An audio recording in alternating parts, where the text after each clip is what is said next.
Hello friends, नमस्कार दोस्तों। आज हम बात करने वाले हैं कंप्यूटर से जुड़े हुए टॉप 25 मल्टीपल चॉइस क्वेश्चंस के बारे में। जी हाँ दोस्तों, ये सभी के सभी 2500 प्रश्न जो हैं यह रिसेंटली अभी अलग अलग ट्रिपल सी और ओ लेवल की परीक्षाओं में पूछे गए हैं। तो वीडियो बहुत ही खास है, बिना स्किप किए हुए लास्ट तक आप देखिएगा ताकि ये 25 प्रश्न आपको आसानी से तैयार हो जाएं। और इस वीडियो के प्रत्येक प्रश्न पर मैं डिस्कस भी करूंगा, तो आपको कम से कम यह पूरा वीडियो देखने के बाद 100+ क्वेश्चन बहुत ही आसानी के साथ तैयार हो जाएंगे। तो वीडियो को लास्ट तक देखिएगा और अपना कमेंट जरूर करके बताइएगा कि आपको यह वीडियो कैसा लगा। तो चलिए शुरू करते हैं आज के इस इंपॉर्टेंट वीडियो को। नमस्कार दोस्तों, मैं अभय पांडे सीसीआई एजुकेशन नगरा के इस डिजिटल क्लास में आप सभी का फिर से एक बार स्वागत करता हूं। दोस्तों, सबसे पहले आप अगर हमारे चैनल पर पहली बार विजिट किए हुए हैं तो आप रेड कलर के बने हुए सब्सक्राइब बटन पर प्रेस करके चैनल को सब्सक्राइब करिए और साथ ही साथ बेल आइकन प्रेस कर लीजिए ताकि नए वीडियो का नोटिफिकेशन आपको मिल सके। और अगर आपने हमारे चैनल को सब्सक्राइब कर रखा है तो आपको बहुत बहुत धन्यवाद। ऐसे ही हमारे साथ जुड़े रहिए, ऐसे ही खास प्रश्नों का और अलग अलग कंप्यूटर से रिलेटेड वीडियोस हम आपके लिए लाते रहेंगे जो आपकी जानकारी को और भी ज़्यादा बढ़ाने का काम करेंगे।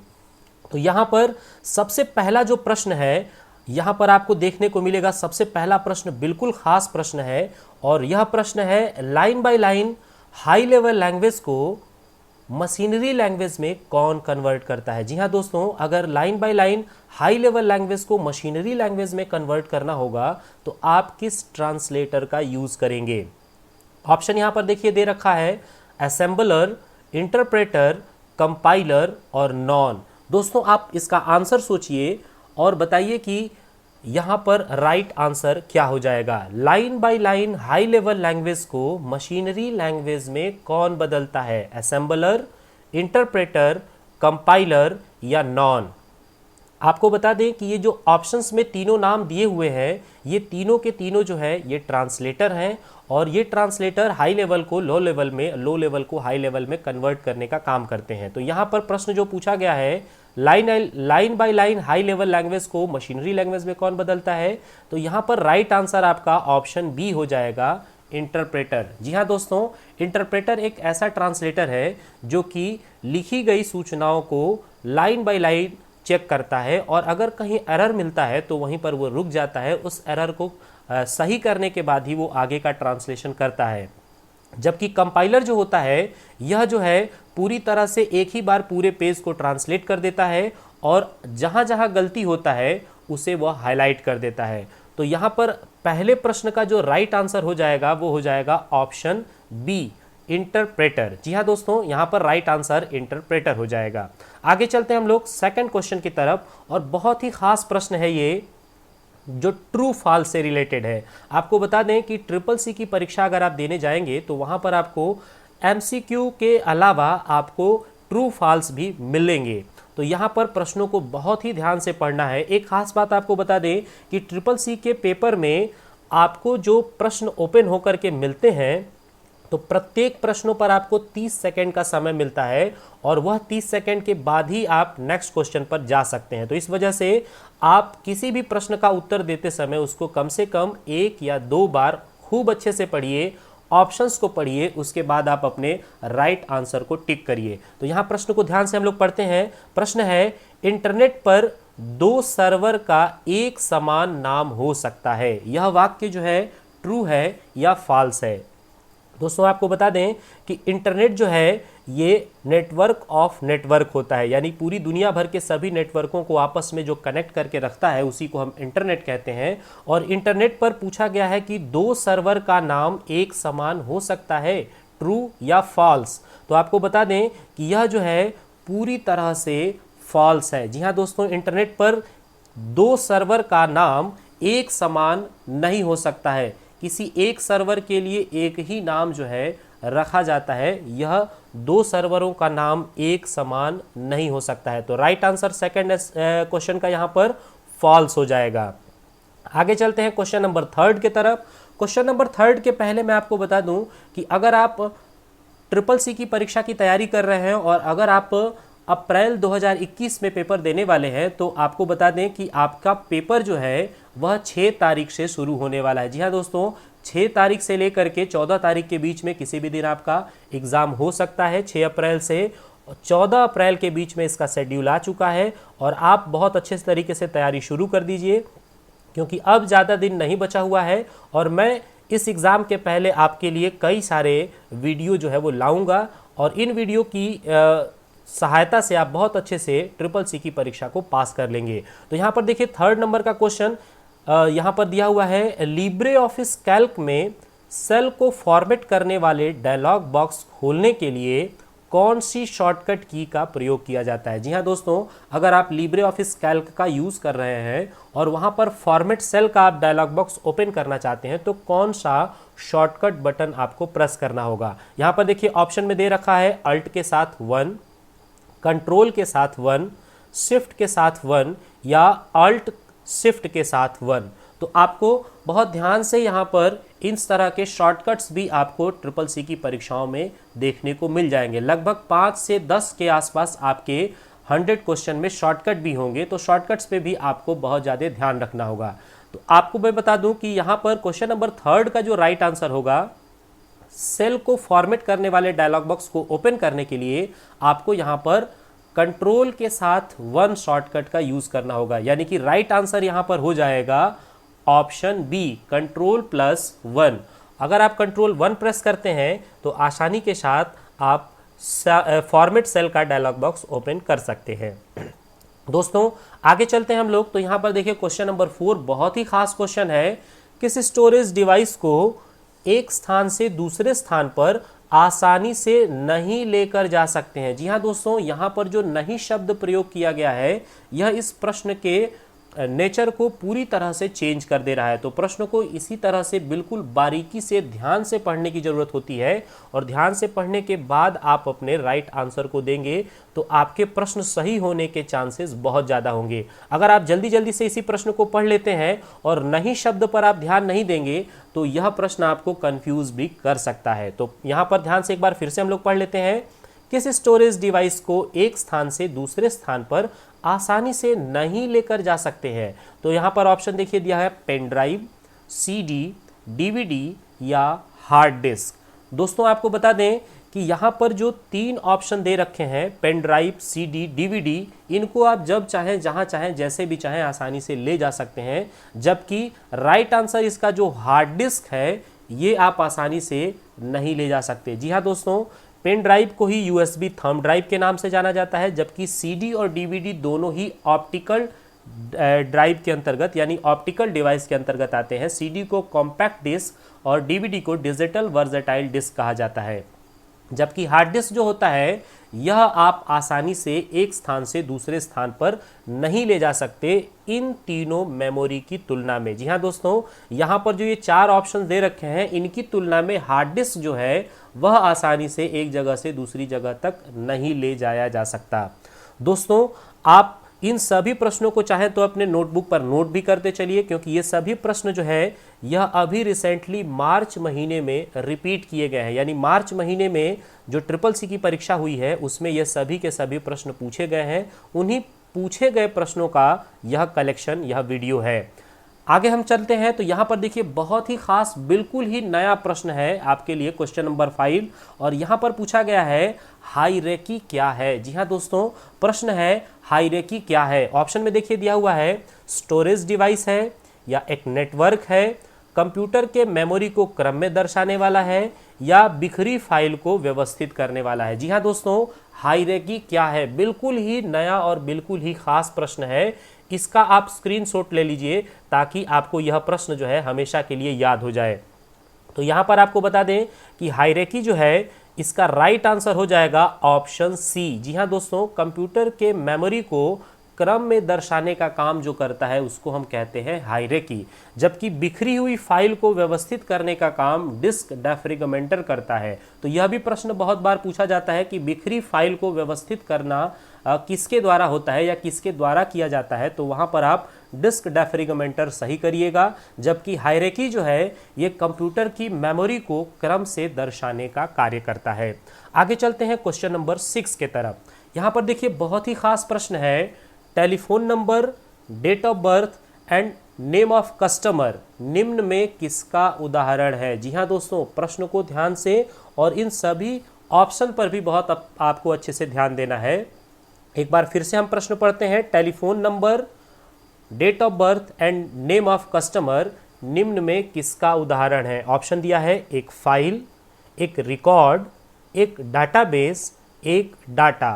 तो यहाँ पर आपको ध्यान से इस प्रश्न का आंसर देना है। क्या होगा इसका राइट आंसर। तो यहाँ पर क्वेश्चन नंबर 6 का जो राइट आंसर होगा वो हो जाएगा ऑप्शन बी। जी हाँ दोस्तों, ये सभी के सभी एक रिकॉर्ड है, यानी टेलीफोन नंबर भी एक रिकॉर्ड है, डेट ऑफ बर्थ भी एक रिकॉर्ड है और नेम ऑफ कस्टमर भी एक रिकॉर्ड है। और इन रिकॉर्ड को जब हम कलेक्ट करते हैं तो वह डेटाबेस कहलाता है, जिसको हम फाइल के अंतर्गत स्टोर करके रख सकते हैं। तो बहुत ही खास प्रश्न है, यहाँ पर आप डेटाबेस या फाइल में कंफ्यूज हो सकते हैं। तो यहाँ पर राइट आंसर जो है वह है ऑप्शन बी, एक रिकॉर्ड। आगे चलते हैं। तो बिल्कुल खास प्रश्न है, देखिए रिसाइकल बीन से रिलेटेड है। रिसाइकल बीन के बारे में दिया है कि रिसाइकल बीन में रिस्टोर नामक ऑप्शन की सहायता से क्या कार्य नहीं किया जा सकता। जी हाँ दोस्तों, देखिए बिल्कुल खास प्रश्न ये नहीं शब्द से बन जा रहा है कि अगर आप रिसाइकल बीन में रिस्टोर नामक ऑप्शन यूज करेंगे तो आप इन सभी कार्यों में से क्या नहीं कर सकते हैं। ऑप्शन देखिए, पहला ऑप्शन दिया है फोल्डर को प्राप्त करना, फाइल प्राप्त करना, डायरेक्टरी प्राप्त करना या हाइड फोल्डर प्राप्त करना। तो इनमें से चारों में से सबसे सही उत्तर कौन सा है। तो दोस्तों आशा करता हूं कि आपने बिल्कुल सही आंसर दिया होगा। इसका राइट आंसर हो जाएगा ऑप्शन डी, हाइड फोल्डर प्राप्त करना। जी हाँ दोस्तों, जो छुपी हुई फाइलें होती हैं वह आप रिसाइकल बीन से नहीं प्राप्त कर सकते हैं। बाकी अगर आपने फोल्डर डिलीट किया है या फाइल डिलीट किया है या किसी भी तरह के इंफॉर्मेशन को, फोल्डर को, इमेज को, वीडियो को अगर आपने डिलीट किया हुआ है तो वो आप रिसाइकल बीन से रिस्टोर नामक ऑप्शन की सहायता से प्राप्त कर सकते हैं। जबकि हाइड की गई फाइल आप रिसाइकल बीन के रिस्टोर ऑप्शन की सहायता से नहीं प्राप्त कर सकते। एक खास बात आपको बता दें कि फोल्डर को ही डायरेक्टरी के नाम से जाना जाता है। जी हाँ दोस्तों, फोल्डर को ही डायरेक्टरी कहा जाता है। और अगर आप विंडोज 7 या विंडो 8, 10 के अंतर्गत नया फोल्डर बनाना चाहते हैं तो उसके लिए आप कंट्रोल शिफ्ट एन शॉर्टकट का यूज़ करेंगे। जी हाँ दोस्तों, अगर आप कंट्रोल शिफ्ट एन का आप यूज़ करते हैं तो आप आसानी के साथ नया फोल्डर बना सकते हैं। आगे चलते हैं। तो देखिए क्वेश्चन नंबर 8 बहुत ही खास है। सीपीयू एंड इनपुट आउटपुट के बीच सिग्नलों के मूवमेंट को कौन नियंत्रित करता है। जी हाँ दोस्तों, यहाँ पर प्रश्न बहुत ही खास है कि सीपीयू और इनपुट आउटपुट के बीच जो सिग्नल्स होते हैं उनके मूवमेंट को कौन नियंत्रित करता है। एएलयू, सीयू, एमयू या फिर कैश। तो यहाँ पर आपको बताना है कि यहाँ पर मूवमेंट्स को नियंत्रित कौन करता है। आपको बता दें एएलयू का पूरा नाम होता है अर्थमेटिक लॉजिकल यूनिट। इसके अलावा सीयू को कंट्रोल यूनिट कहते हैं।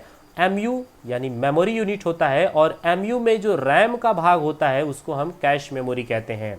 एएलयू को दो हिस्सों में बांटा जाता है, जिसे एयू यानी अर्थमेटिक यूनिट और दूसरा है एलयू यानी लॉजिकल यूनिट। लेकिन यहाँ पर जो प्रश्न पूछा गया है सीपीयू एंड इनपुट आउटपुट के बीच सिग्नलों के मूवमेंट को कौन नियंत्रित करता है, तो इसका राइट आंसर हो जाएगा ऑप्शन बी। जी हाँ दोस्तों, ऑप्शन बी यहाँ पर बिल्कुल ही राइट आंसर होगा, जिसका नाम है कंट्रोल यूनिट। यही कंट्रोल करने का काम करता है। सभी मूवमेंट्स को कंट्रोल करने के लिए कंप्यूटर सिस्टम में सीयू का यूज किया जाता है। आगे चलते हैं हम लोग क्वेश्चन नंबर 9 की तरफ। और यहाँ पर देखिए बहुत ही खास क्वेश्चन नंबर 9 बना हुआ है। कीबोर्ड का कौन सा बटन कर्सर के बाएं तरफ से अक्षर को मिटाता है। जी हाँ दोस्तों, बहुत ही खास ये प्रश्न है। प्रश्न को थोड़ा ध्यान से एक बार और पढ़िए ताकि ये प्रश्न अच्छे से आपको समझ में आ जाए। पूछा है यहाँ पर कि कीबोर्ड का कौन सा बटन कर्सर के बाएं तरफ से यानी लेफ्ट साइड से कैरेक्टर को डिलीट करता है, अक्षर को मिटाता है। ऑप्शन में देखिए दिया हुआ है space bar, delete, back space और इंड।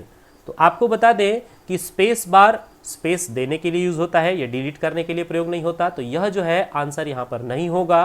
और इंड बटन जो होता है ये लाइन या फिर पेज के इंड में ले जाता है, तो यह भी यहाँ पर राइट आंसर नहीं होगा। यानी कि जो भी राइट आंसर होगा ये ऑप्शन बी और ऑप्शन सी के ही अंदर में होगा। तो यहाँ पर जो है आपको बताना है कि कौन सा है वह बटन जो बाएं तरफ से कैरेक्टर को मिटाता है। तो यहाँ पर मैं आपको बता दूं कि यहाँ पर राइट आंसर हो जाएगा ऑप्शन बी, डिलीट बटन। जी हाँ दोस्तों, इसको डेल बटन भी कहा जाता है। अगर आपका कर्सर लाइन की शुरुआत में यानी लाइन के बिगिनिंग में है, शुरुआत में है, और आप बाईं तरफ से डिलीट करना चाहते हैं कैरेक्टर्स को, तो आप डिलीट बटन प्रेस करेंगे।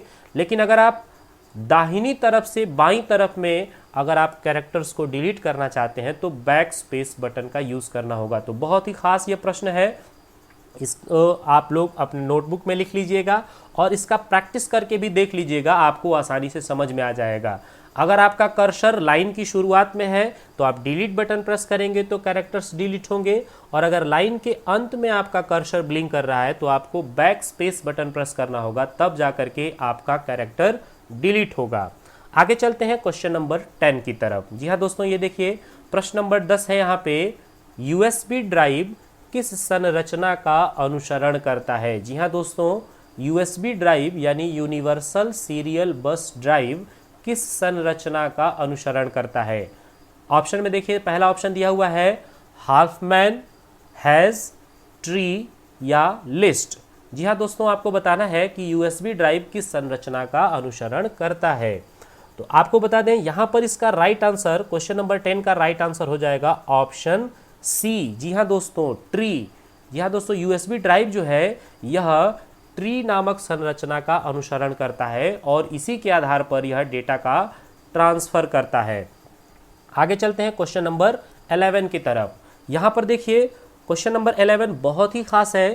पहले से स्टार्ट कंप्यूटर को दोबारा स्टार्ट करना क्या कहलाता है। जी हाँ दोस्तों, अगर कोई कंप्यूटर पहले से रन कर रहा है और उसी कंप्यूटर को हम दोबारा स्टार्ट करते हैं तो यह क्या कहलाता है। तो इसको तो हम जनरली रीस्टार्ट कहते हैं, यानी दोबारा स्टार्ट कर लेना। लेकिन ऑप्शन में आप देखिए यहाँ पर आपको रीस्टार्ट कहीं लिखा हुआ नहीं मिल रहा है। ऑप्शन में क्या है, cold booting, booting, warm booting और ड्राई बूटिंग। जी हाँ दोस्तों, आपको बताना है कि पहले से स्टार्ट कंप्यूटर को दोबारा स्टार्ट करना क्या कहलाता है। तो ऑप्शन में आपको cold booting, booting, warm booting और ड्राई बूटिंग मिल रहा है, और इसका राइट आंसर हो जाएगा क्वेश्चन नंबर 11 का ऑप्शन सी। जी हाँ दोस्तों, वार्म बूटिंग। वार्म बूटिंग जो है इसी को हम रीस्टार्ट कहते हैं या रीबूट कहते हैं या रीसेट कहते हैं, जबकि कोल्ड बूटिंग जो होता है यह कंप्यूटर को पहली बार स्टार्ट करना, यानी कि जब आप कंप्यूटर को स्टार्ट करते हैं तो वह कोल्ड बूटिंग कहलाता है, और जब उसे आप रीस्टार्ट कहते हैं तो वह वार्म बूटिंग के नाम से जाना जाता है। बूटिंग का मतलब होता है कंप्यूटर को प्रारंभ करना यानी स्टार्ट करना, जबकि ड्राई बूटिंग नाम का कुछ भी नहीं होता। यहाँ पर कंफ्यूज करने के लिए आपको आंसर में दे दिया गया है, तो यहाँ पर आपको बिल्कुल कंफ्यूज नहीं होना है, वार्म बूटिंग पर आपको टिक कर देना है। दोस्तों, इस तरह के बहुत ही खास वीडियो जो है ऑलरेडी हमारे चैनल पर पहले से मौजूद हैं। आप चैनल के प्लेलिस्ट में जा करके और CCC लाइनर क्वेश्चन में लाइनर क्वेश्चन देख सकते हैं, जबकि आपको CCC के MCQ का भी एक प्लेलिस्ट बना हुआ मिल जाएगा, जहां पर पहले से CCC से रिलेटेड, ओ लेवल से रिलेटेड कई सारे वीडियो मौजूद हैं। आप उन वीडियो को देखिएगा, आपकी जानकारी और ज़्यादा बढ़ेगी।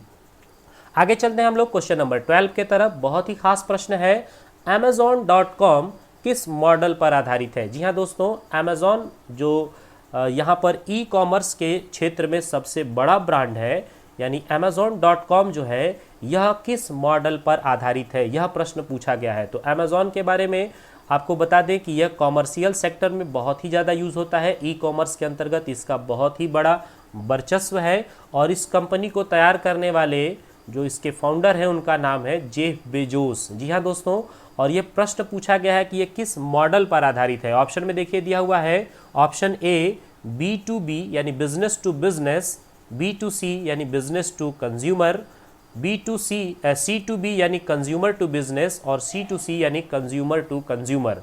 तो इन चारों मॉडलों में से कौन सा मॉडल Amazon.com का है। तो यहाँ पर राइट आंसर हो जाएगा ऑप्शन बी। जी हाँ दोस्तों, ऑप्शन बी जो है बिल्कुल ही यहाँ पर सही जवाब हो जाएगा, क्योंकि यहाँ पर बिजनेस टू कंज्यूमर अमेज़ॉन का सबसे बड़ा वर्क है। यह जो है अपने ग्राहकों को समय पर प्रोडक्ट पहुंचाने के लिए जाना जाता है। आगे चलते हैं हम लोग क्वेश्चन नंबर 13 के तरफ। बहुत ही खास प्रश्न है और बिल्कुल कंफ्यूज मत होइएगा, क्योंकि ये प्रश्न बहुत ही ज़्यादा कंफ्यूजन वाला है। देखिए प्रश्न क्या पूछा है, वेब ब्राउज़र्स को और किस नाम से जाना जाता है। जी हाँ दोस्तों, वेब ब्राउज़र का दूसरा नाम क्या है और किस नाम से वेब ब्राउज़र को बुलाया जाता है। तो यहाँ पर ऑप्शन में देखिए मिला है आपको web client, web server, www या वेब पेज। जी हाँ दोस्तों, आपको बताना है कि वेब ब्राउज़र को और किस नाम से जाना जाता है, web client, web server, www या फिर वेब पेज। तो यहाँ पर क्वेश्चन नंबर 13 जो है इसका राइट आंसर हो जाएगा वेब सर्वर। नहीं, वेब सर्वर नहीं, यहाँ पे क्या होगा, वेब क्लाइंट हो जाएगा। जी हाँ दोस्तों, वेब सर्वर बहुत सारे बच्चे यहाँ पर टिक कर सकते हैं, क्योंकि अक्सर करके सोचेंगे कि ब्राउज़र जो है उनको सूचनाएं प्रोवाइड करा रहा है तो यह वेब सर्वर होगा, लेकिन नहीं, वेब ब्राउज़र जो है यह वेब क्लाइंट है। जी हाँ दोस्तों, वेब का एक क्लाइंट होता है, इसलिए वेब ब्राउज़र का दूसरा नाम हो जाएगा वेब क्लाइंट, और उसको हम वेब ब्राउज़र के नाम से भी जानते हैं। जबकि www को हम वर्ल्ड वाइड वेब के नाम से जानते हैं, जिसे टिम बर्नर्स-ली द्वारा तैयार किया गया है। आगे चलते हैं, तो यहाँ पर देखिए क्वेश्चन नंबर 14 दिया हुआ है, सेल में न्यूमेरिक के लिए बाय डिफ़ॉल्ट कौन सा अलाइजमेंट होता है। जी हाँ दोस्तों, किसी भी स्प्रेडशीट प्रोग्राम में अगर सेल के अंतर्गत आप नंबर टाइप करते हैं तो नंबर का जो अलाइजमेंट होता है वह डिफ़ॉल्ट क्या होता है। आपको बता दें कि सेल जो होता है वो किसी भी स्प्रेडशीट प्रोग्राम में रो और कॉलम का इंटरसेक्शन होता है, जो एक बॉक्स नुमा होता है, और वहीं पर हम किसी भी तरह के डेटा को, किसी भी तरह के कंटेंट को इंसर्ट करते हैं। तो अगर हम नंबर वहाँ पे टाइप करते हैं तो नंबर टाइप होते समय लेफ्ट में टाइप होता है, जबकि उसका डिफ़ॉल्ट अलाइजमेंट कहाँ होता है यह प्रश्न में पूछा गया है। ऑप्शन देखिए, left, right, centre and justify, ये यहाँ पर दिया हुआ है। तो आपको बता दें कि सेल में न्यूमेरिक के लिए जो बाय डिफ़ॉल्ट अलाइजमेंट होता है वह अलाइजमेंट होता है राइट साइड में। जी हाँ दोस्तों, ऑप्शन 2 यानी राइट साइड बिल्कुल सही होगा। लेफ्ट साइड में वो लिखा जाता है, लेकिन जैसे ही आप सेल को आगे चेंज करेंगे, यानी कि सेल अगला आप सेलेक्ट करेंगे, तो आप देखेंगे कि जो नंबर आपने लेफ्ट में लिखा हुआ है वह अपने आप डिफ़ॉल्ट में राइट साइड में शिफ्ट हो जाता है, और आप चाहें तो उसका अलाइजमेंट बाद में कोई भी चेंजिंग कर सकते हैं। तो बहुत ही खास प्रश्न है। आगे चलते हैं हम लोग क्वेश्चन नंबर 15 के तरफ। बहुत ही इंपॉर्टेंट क्वेश्चन है ये, वर्तमान में साइबर को क्या कहते हैं। जी हाँ दोस्तों, वर्तमान में साइबर को क्या कहते हैं, यह प्रश्न पूछा गया है, और ऑप्शन में आपको 4 ऑप्शन जो है वो देखने को मिल रहे हैं। साइबर, आप आजकल इस शब्द को बहुत ही ज़्यादा सुनते होंगे, साइबर क्राइम, साइबर सिक्योरिटी इत्यादि ये शब्द जो है वो बार बार आजकल रिपीट हो रहे हैं। तो यहाँ पर प्रश्न पूछा है, वर्तमान में साइबर को क्या कहते हैं। पहला आप यहाँ पर देखिए दिया हुआ है राउंड सिफर, उसके बाद से सब्सक्रिप्शन सिफर्स, इसके अलावा ट्रांसपोर्टेशन सिफर्स और नॉन ऑफ दीज, ऐसा यहाँ पर आपको ऑप्शंस देखने को मिल रहा है। तो वर्तमान में जो साइबर है इसको हम राउंड सिफर्स के नाम से जानते हैं, यानी ऑप्शन ए जो है वह बिल्कुल सही हो जाएगा। वर्तमान में अगर आप इंटरनेट चला रहे हैं और अगर आप इंटरनेट उपभोक्ता है, एंड्रॉयड यूज़ कर रहे हैं, तो आप अपने आप को काफ़ी अच्छे तरीके से सेफ रखें, क्योंकि साइबर क्राइम का जो एरिया है वो लगातार बढ़ते जा रहा है। तो इसको हम, वर्तमान के साइबर को हम क्या कहते हैं, राउंड सिफर्स के नाम से जानते हैं। आगे चलते हैं हम लोग क्वेश्चन नंबर 16 के तरफ। बिल्कुल खास प्रश्न है। देखिए क्या लिखा है, URL का प्रयोग करते समय एरर 404 या नहीं मिली त्रुटि, यह क्या है। ये जो आपको एरर दिखता है URL का जब आप यूज़ करते हैं और उस समय कभी कभी आपको एरर 404 या नहीं मिली त्रुटि ऐसा अगर आपको वार्निंग मिलता है, तो इसका मतलब क्या होता है, यह क्या है। ऑप्शन में देखिए, पहला क्या है, सर्वर अनुरोधित यूआरएल नहीं खोज सका, या इनक्रिप्ट के इंटरप्रेटर का रास्ता मान्य नहीं है, या अनुरोधित HTML फाइल में पर्याप्त अनुमति नहीं है, या अनुरोधित HTML फाइल उपलब्ध नहीं है। जी हाँ दोस्तों, आपको इस प्रश्न को बिल्कुल ध्यान से पढ़ना है, राइट आंसर पे जाना है और नीचे कमेंट सेक्शन में इसका आंसर आपको जरूर कमेंट करना है। जी हाँ दोस्तों, इसका आंसर आप जरूर कमेंट करिएगा और बताइएगा कि इसका राइट आंसर क्या होगा। यहाँ पर मैं इस क्वेश्चन को, इसका राइट आंसर जो है वो कमेंट बॉक्स में ही दे दूंगा। आप नीचे कमेंट बॉक्स में जा करके और इसका राइट आंसर देखिएगा, पहले आप अपना कमेंट जरूर करिएगा।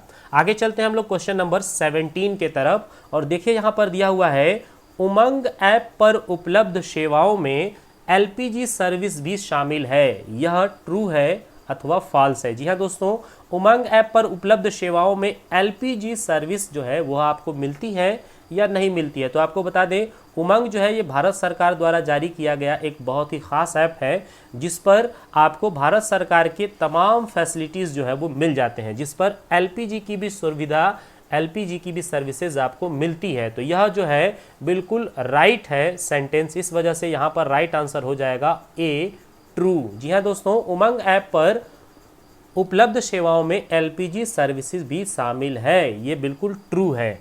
आगे चलते हैं क्वेश्चन नंबर 18 के तरफ। बिल्कुल खास प्रश्न, मदरबोर्ड के कंपोनेंट के बीच इंफॉर्मेशन किसके माध्यम से ट्रैवल करती है। जी हाँ दोस्तों, यहाँ पर देखिए मदरबोर्ड के कंपोनेंट के बीच इंफॉर्मेशंस जो होती हैं वो किसके माध्यम से ट्रैवल करती हैं। यहाँ पर जो खाली स्थान बना हुआ है इसमें आपको फिल करना है, और ये फिल करने के लिए 4 ऑप्शन आपको देखने को मिल जा रहे हैं। पहला ऑप्शन है फ्लैश मेमोरी, दूसरा है सीमोश, तीसरा है वेब और चौथा है बसेस। तो यहाँ पर जो है आपको बताना है कि मदरबोर्ड के कंपोनेंट के बीच इंफॉर्मेशन किसके माध्यम से ट्रैवल करती है, फ्लैश मेमोरी के माध्यम से, या सीमोस के माध्यम से, या वेब के माध्यम से, या बसेस के माध्यम से। तो यहाँ पर राइट आंसर क्वेश्चन नंबर 18 का हो जाएगा ऑप्शन डी, बसेस के माध्यम से। जी हाँ दोस्तों, बसेस जो होते हैं इन्हीं की सहायता से मदरबोर्ड पर कंपोनेंट्स के बीच इंफॉर्मेशंस एक स्थान से दूसरे स्थान पर ट्रैवल करती है। आगे चलते हैं क्वेश्चन नंबर 19 के तरफ। बहुत ही खास प्रश्न, ये बिल्कुल इसी मार्च महीने में पूछा गया यह प्रश्न है लिब्रे ऑफिस कैल्क में कॉलम सेल की डिफ़ॉल्ट विड्थ क्या है। जी हाँ दोस्तों, जो कॉलम सेल होती है, सेल में जो कॉलम्स होते हैं उनका डिफ़ॉल्ट विड्थ जो होता है वह क्या है। ऑप्शन में देखिए दे रखा है 0.55 इंचेस, या 0.66 इंचेस, या 2.2606 सेंटीमीटर, या 2.1037 सेंटीमीटर। तो आपको बताना है लिब्रे ऑफिस कैल्क में कॉलम सेल की डिफ़ॉल्ट विड्थ क्या है। तो एक तो मैं आपको यहाँ पर ट्रिक बता देता हूँ कि अगर आप लिब्रे ऑफिस कैल्क में कॉलम का या सेल का या रो का या किसी भी चीज़ का अगर विड्थ या मापने की इकाई मांगेगा, क्वेश्चन में आपसे पूछेगा, तो आप इतना तो ज़रूर अपने दिमाग में बिठा लीजिए कि उसके मेज़रमेंट की यूनिट जो होगी वो डिफ़ॉल्ट में सीएम यानी कि सेंटीमीटर में ही होगा, तो इंचेस तो नहीं होगा। तो ये दोनों ऑप्शन तो बिल्कुल ही यहाँ पर सही नहीं होंगे। अब आपको केवल ढूंढना किस में है, सी और डी में, कि डिफ़ॉल्ट जो विड्थ होगा वह क्या होगा। तो मैं आपको बता दूं, क्वेश्चन नंबर 19 का जो राइट आंसर होगा वो होगा ऑप्शन सी, 2.2606 सेंटीमीटर। जी हाँ दोस्तों, यह कॉलम का डिफ़ॉल्ट विड्थ होता है। एक ख़ास बात इस प्रश्न पर मैं आपको डिस्कस करके बता दूं कि लिब्रे ऑफिस में जो हॉरिजॉन्टल होते हैं लाइनिंग, जो हॉरिजॉन्टल ब्लॉक होते हैं वह रो कहलाता है, जबकि जो वर्टिकल ब्लॉक होते हैं उनको हम कॉलम कहते हैं। और रो और कॉलम जो आपस में मिलते हैं तो सेल बनता है। यहाँ पर एक बात आपको ध्यान रखना है कि जो भी कॉलम्स होते हैं उनकी हम विड्थ को बढ़ाते हैं, यानी कॉलम की विड्थ को बढ़ाते हैं, जबकि रो की हम हाइट को बढ़ाते हैं। जी हाँ दोस्तों, जो हमारा रो हॉरिजॉन्टल होता है उसकी हाइट को हम इंक्रीज करते हैं, जबकि कॉलम जो हमारा वर्टिकल होता है उसकी विड्थ को हम चेंज करते हैं। तो यह भी प्रश्न पूछा जा सकता है कि लिब्रे ऑफिस कैल्क में किसकी हाइट बढ़ाई जाती है। ऑप्शन में आपको रो कॉलम दोनों मिल जाएंगे और वहाँ आपको कंफ्यूज नहीं होना है, आपको रो पे टिक करना है। रो की हाइट बढ़ाई जाती है और कॉलम की विड्थ बढ़ाई जाती है। आगे चलते हैं क्वेश्चन नंबर 20 के तरफ। जी हाँ दोस्तों, प्रश्न नंबर 20 यहाँ पर दिया हुआ है, वेबसाइट पर एक्सेस करने के लिए डॉक्यूमेंट, ग्राफिक एंड साउंड को किस प्रकार से जोड़ा जाता है। जी हाँ दोस्तों, वेबसाइट पर एक्सेस करने के लिए जो डॉक्यूमेंट्स होते हैं, जो ग्राफिक्स होते हैं और जो साउंड्स होते हैं, उनको कैसे जोड़ा जाता है। प्रोसेस करके जोड़ा जाता है, बॉडी के थ्रू जोड़ा जाता है, लिंक के थ्रू जोड़ा जाता है या इंटरकनेक्ट किया जाता है। तो आपको बताना है वेबसाइट पर एक्सेस करने के लिए डॉक्यूमेंट, ग्राफिक एंड साउंड को किस प्रकार से जोड़ा जाता है। तो ऑप्शन नंबर यहाँ पर 20 क्वेश्चन का सही होगा ऑप्शन सी। जी हाँ दोस्तों, लिंक किया जाता है। आप जब भी किसी वेबसाइट पर कोई डॉक्यूमेंट या ग्राफिक या कोई साउंड, ऑडियो, वीडियो, पिक्चर जोड़ते हैं तो उनको आपको वेबसाइट्स के साथ लिंक करना पड़ता है। तो ऑप्शन यहाँ पर सी जो है बिल्कुल सही हो जाएगा, ऑप्शन सी लिंक यहाँ पर क्वेश्चन नंबर 20 का राइट आंसर होगा। आगे चलते हैं क्वेश्चन नंबर 21। बहुत ही खास प्रश्न है जो ट्रू फॉल्स से है। एक पेज में केवल 2 मार्जिन होती है, यह ट्रू है या फॉल्स है। जी हाँ दोस्तों, आपको बताना है कि एक पेज में केवल 2 मार्जिन होती हैं। क्या यह बात सही है या गलत है। आशा करता हूँ आपने बिल्कुल राइट आंसर अपने दिमाग में सोचा होगा। यहाँ पर यह जो सेंटेंस लिखा हुआ है, यानी ये जो प्रश्न है, यह पूरी तरह से फॉल्स है। आपको एक पेज पर 2 नहीं 4 मार्जिन दिखते हैं, जिनको कि लेफ्ट, राइट, टॉप और बॉटम के नाम से जाना जाता है। और अगर आप लिब्रे ऑफिस यूज़ कर रहे होंगे तो वहाँ पर मार्जिन की जो डिफ़ॉल्ट जो मापन का इकाई होता है, वो जैसा कि अभी थोड़ी देर पहले मैंने बताया सेंटीमीटर यानी सीएम होता है। आगे चलते हैं क्वेश्चन नंबर 22 की तरफ। और बहुत ही खास प्रश्न आपको यहाँ पर देखने को मिल रहा है। इस प्रश्न को बिल्कुल ध्यान से पढ़िए, तब आप आसानी के साथ इसका आंसर कर ले जाएंगे। देखिए क्या लिखा है, राइटर के विंडो में पृष्ठ के अंत से लाइन की शुरुआत के बीच की दूरी को किस नाम से जाना जाता है। जी हाँ दोस्तों, जो पेज का सबसे अंतिम छोर होगा वहाँ से लेकर के और लाइन की शुरुआत के बीच की जो दूरी होगी, इसको किस नाम से जाना जाएगा। ऑप्शन में दे रखा है इंडेंट, मार्जिन, अलाइजमेंट या फूटर। जी हाँ दोस्तों, आपको बताना है कि राइटर की विंडो में पृष्ठ के अंत से लाइन की शुरुआत के बीच की दूरी को किस नाम से जाना जाता है। आपको बता दें, जैसे मान लेते हैं ये हमारा एक पेज है और पेज के अंतिम छोर से लेकर के और लाइन के शुरुआत के बीच की ये जो दूरी है, इसको हम क्या कहेंगे। तो यहाँ पर राइट आंसर होगा ऑप्शन बी, मार्जिन। जी हाँ दोस्तों, मार्जिन जो होता है यह इसको हाशिया के नाम से भी जाना जाता है, जो लाइन के शुरुआत से लेकर के और पेज के अंतिम छोर तक इसको मापा जाता है, देखा जाता है। मार्जिन 4 होते हैं, left, centre, left, right, top और बॉटम। आगे चलते हैं क्वेश्चन नंबर 23 के तरफ। और यहाँ पर देखिए दिया हुआ है, कंप्यूटर का वह प्रोग्राम जो वेब पर डॉक्यूमेंट को ऑटोमेटिकली सर्च करता है उसे कहते हैं। जी हाँ दोस्तों, कंप्यूटर का वो प्रोग्राम जो वेब पर डॉक्यूमेंट को ऑटोमेटिक ही सर्च कर दे, वह क्या कहलाता है। इंडेक्सिंग, एल्गोरिथम या फिर क्रावलिंग या सर्चिंग। जी हाँ दोस्तों, आपको बताना है कि इंडेक्स, एल्गोरिथम, क्रावलिंग और सर्चिंग, इनमें कौन सा राइट आंसर होगा। प्रश्न एक बार फिर से हम पढ़ देते हैं। कंप्यूटर का वह प्रोग्राम जो वेब पर डॉक्यूमेंट को ऑटोमेटिकली सर्च करता है उसे कहते हैं। तो यहाँ पर क्वेश्चन नंबर 23 का राइट आंसर हो जाएगा ऑप्शन सी, क्रावलिंग। जी हाँ दोस्तों, क्रावलिंग जो होता है यह कुछ ऐसे प्रोग्राम होते हैं जो किसी स्पेशल इंफॉर्मेशन या डॉक्यूमेंट को ऑटोमेटिकली आपके वेब पर सर्च करने का काम करते हैं। आगे चलते हैं हम लोग यहाँ पर क्वेश्चन नंबर 24 पर। जी हाँ दोस्तों, बहुत ही खास प्रश्न है। प्रश्न नंबर 24, किस इंडस्ट्रियल रेवोल्यूशन को डिजिटल रेवोल्यूशन कहा जाता है। जी हाँ दोस्तों, बहुत ही इंपॉर्टेंट, बहुत ही खास प्रश्न है।